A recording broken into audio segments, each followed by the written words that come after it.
Bonjour, bonjour, c'est votre frère, le frère Kinote Franck, et je voudrais qu'on partage quelque chose que le Seigneur a mis dans mon cœur à travers une petite adoration.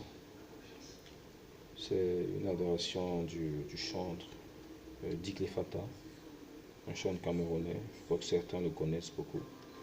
L'auteur du Seigneur descend et que les mauvaises langues se taisent. Jésus descend et que le monde voit ta gloire. Bon, c'est lui qui a écrit, il a fait plusieurs autres morceaux. Voilà, adorer avec un chant très simple. C'est Tabernacle de louange, tabernacle de louange, tabernacle de louange, tabernacle de louange, tabernacle de louange, tabernacle de louange, tabernacle de louange, tabernacle de louange. Nous devons savoir que nous devons être un tabernacle de louange. Notre adoration, la vraie adoration et la vraie louange ne se fait pas à l'église, ne se fait pas dans une salle de concert, mais se fait en nous. Notre vie doit être une adoration et une louange à l'Éternel. Parce qu'il y a un mot qui est vulgairement utilisé, j'entre dans la présence de Dieu. Un enfant de Dieu n'entre pas dans la présence de Dieu. Un enfant de Dieu vit dans la présence de Dieu. Il est continuellement dans la présence de Dieu. Et lorsque tu fais de ta vie, tu fais de ton corps un tabernacle de louange. C'est facile pour toi d'écouter la voix, d'entendre la voix de Dieu, d'avoir des visions, d'être sensible. Ton discernement est élevé.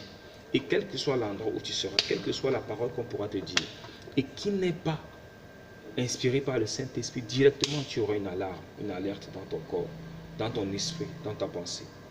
Quelque chose va te dire que non, ça ne vient pas de Dieu. C'est pourquoi il faut être un tabernacle de louange. Être un tabernacle de louange, c'est quoi? C'est méditer la parole de Dieu, adorer, louer le Seigneur, prier. Faire avoir une réelle communion avec le Seigneur fera de toi un tabernacle de louange. Et par-dessus tout, vivre dans la sainteté et dans la sanctification. Parce que plusieurs mettent la sainteté et la sanctification de côté. Un don spirituel qui se manifeste sans sainteté et sans sanctification est utilisé par le diable. Le Saint-Esprit n'habite pas là où il y a la saleté.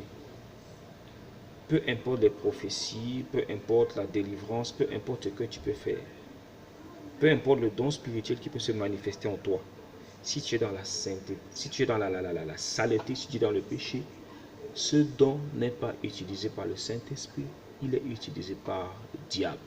Parce que Dieu dit, je ne me repens pas de mes dons. Quand Dieu te donne, il te donne. Maintenant, la manifestation ou les effets secondaires de ton don dans la vie des gens sera, quel est le mot qu'on peut utiliser, seront efficaces en fonction de l'esprit qui pilote ce don. Si c'est le Saint-Esprit, on aura des réels effets. Mais si ce n'est pas le Saint-Esprit, on n'aura pas d'effet. Donc, chers serviteurs de Dieu, chers frères et sœurs en Christ, faisons de notre vie un tabernacle de louange. Pas seulement le dimanche, pas seulement les jours de culte de la semaine, mais quelque chose de régulier à chaque heure, à chaque seconde, ayant conscience de la présence de Dieu.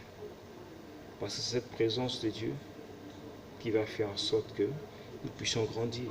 Quand on n'a pas conscience de la présence de Dieu, nous ne pouvons pas grandir. Quand nous croyons que c'est uniquement le mercredi ou le dimanche que le Seigneur se manifestera dans notre vie ou pourra ouvrir la bouche pour parler, nous sommes en train de nous limiter nous-mêmes. Et nous devenons comme ceux qui disent que j'entre dans la présence de Dieu. Parce que nous, on n'entre pas dans la présence de Dieu en tant qu'enfant de Dieu. On est dans la présence de Dieu. On demeure dans la présence de Dieu. Et lorsque tu demeures dans la présence de Dieu, ton corps devient le corps de Dieu, devient le corps du Saint-Esprit. Tu ne vas plus aller n'importe où, faire n'importe quoi, fumer, boire, coucher avec n'importe qui, et aller dans les boîtes de nuit. Tu vas arrêter toutes ces choses. Parce que ton corps est devenu un tabernacle de louange. Et ton esprit est en perpétuelle adoration. Donc c'est ce que j'avais à cœur réellement de partager avec vous. Et je prie le Seigneur que ceux qui sont malades, que le Seigneur les guérisse.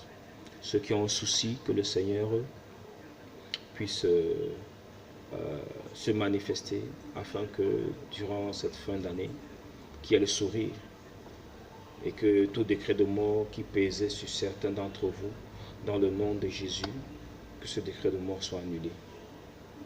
Que le Seigneur vous bénisse, qu'il vous remplisse et vous accompagne. Et au nom de Jésus.